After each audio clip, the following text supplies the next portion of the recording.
All right, today we're reviewing my Worksharp Guided Field Knife Sharpener. It's model WSG-FS221. I've had it for about 5 months. I bought it at House of Knives for about 50 bucks Canadian. They sell it on Amazon right now for about the same price in Canada. I'm sure you can get it in the US or other places as well.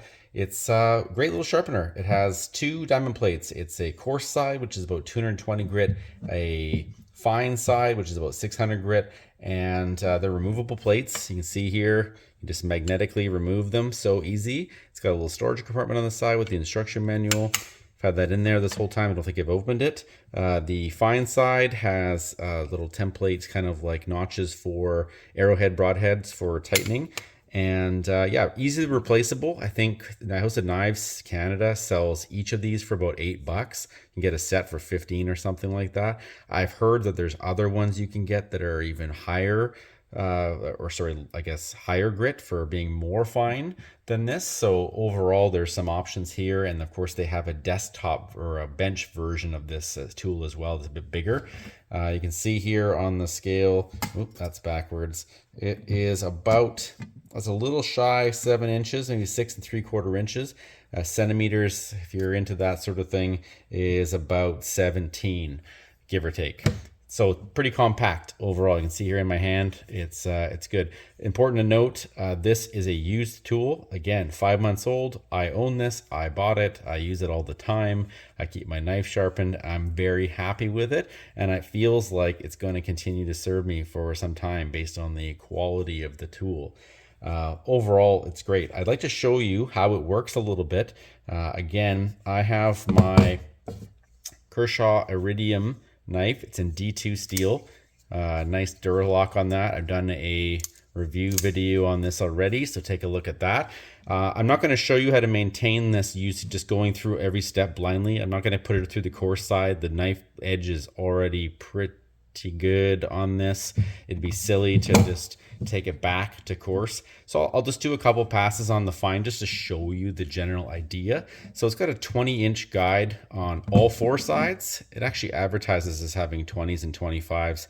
They're a bunch of liars. I can't see a 25 guide anywhere in any which angle. Perhaps the strop angle is 25, but these all say 20, so I don't know.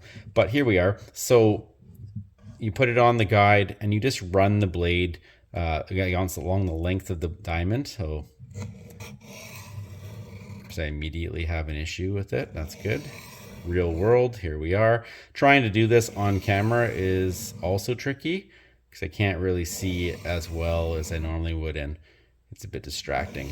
So once you kind of get the hang of the movement and the angle, you don't necessarily need to return perfectly onto the guide every time, but it gives you some reassurance that you are doing it consistently.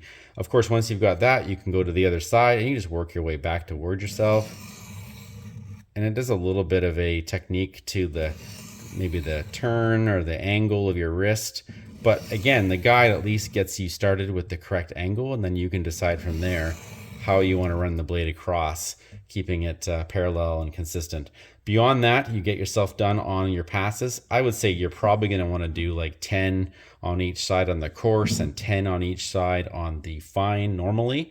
And then you're going to move to ceramic. In this case, I don't believe I need to do a coarse ceramic.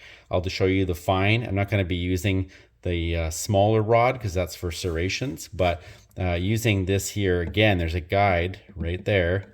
You run it on the guide, you just bring it to that, and you just bring it across, the same as you did for the diamond plate.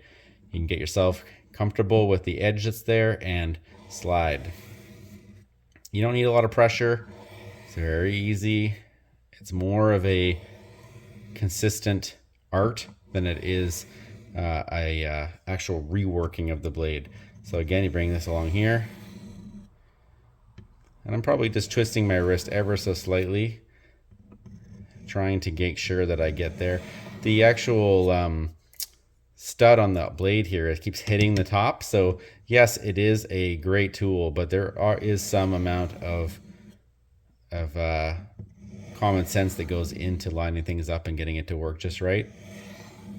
So I would say once you've done a few passes on each side, you can go back and maybe do a couple more on each way. just to get yourself comfortable with it. And then you're gonna move into the leather strop. The leather strop is here.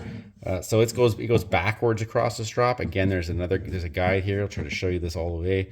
It's a guide there. So you're gonna bring it up and then just slide it across there as well. Just using the entire strop, and you're kind of pulling it away across the surface of the blade. Again, I might be a little better at this, not on camera. This feels a little bit rushed and a little bit not lined up well. And the same thing, move back this way. Super real world here. I'm dropping it and knocking it down. It's good.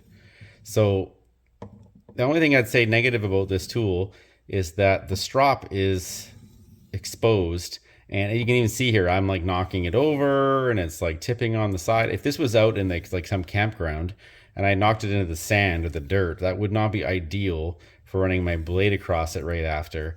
Again, this is, you know, they say it's for field, so I think the idea was that they put a strop on here so that there was one, because not having one would make it an incomplete like system, sharpening system. But I also think that it would be nice if this was not exposed, or maybe it was in a cover or something like that.